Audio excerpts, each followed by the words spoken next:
উপজেলা নির্বাচন নিয়ে সহিংসতায় প্রতিপক্ষের হামলায় পিরোজপুরের মঠবাড়িয়া ইউনিয়ন স্বেচ্ছাসেবক লীগ সহসভাপতি জনি তালুকদার নিহত হয়েছেন। সকালে উপজেলার কবুতরখালী গ্রামে তার উপর হামলা হয়। পুলিশ জানিয়েছে, কবুতরখালী গ্রামের বিলের কাছে জনিকে এলোপাতাড়ি কুপিয়ে ফেলে রেখে যায় প্রতিপক্ষের লোকজন। পরে স্থানীয়রা তাকে উদ্ধার করে উপজেলা স্বাস্থ্য কমপ্লেক্সে নিয়ে যায়। সেখানে অবস্থার অবনতি হলে বরিশাল মেডিকেলে নেয়ার পথে মারা যান তিনি। এ ঘটনায় রফিকুল ইসলাম নামের একজনকে আটক করেছে পুলিশ।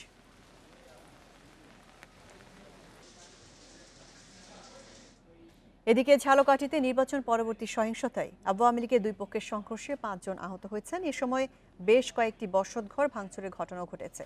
গতরাতে রাজাপুর উপজেলার পশ্চিম ফুলহার এবং বারবাগপুর গ্রামে এই ঘটনা ঘটে। ক্ষতিগ্রস্তরা জানিয়েছেন, মাঝিবাড়ি ভোটকেন্দ্রে আওয়ামী লীগ প্রার্থীর চেয়ে ১০০ ভোট বেশি পেয়ে জয়ী হন বিদ্রোহী প্রার্থী মিলন মাহমুদ। এরপর তার সমর্থকরা আওয়ামী লীগ প্রার্থী এবং তার সমর্থকদের বাড়িতে হামলা চালায়। পরে পুলিশ এসে পরিস্থিতি শান্ত করে। এদিকে গোপালগঞ্জের টুঙ্গিপাড়া উপজেলা নির্বাচনের ফল প্রত্যাখ্যান করেছে পরাজিত স্বতন্ত্র প্রার্থী বাবুল শেখ। ভোট পুনঃগণনার দাবিতে সকাল ৯টা থেকে দুপুর ১২টা পর্যন্ত টায়ার জ্বালিয়ে ও গাছের গুঁড়ি ফেলে রাস্তা অবরোধ করে তার সমর্থকেরা। পরে পুলিশ এসে পরিস্থিতি নিয়ন্ত্রণে আনে।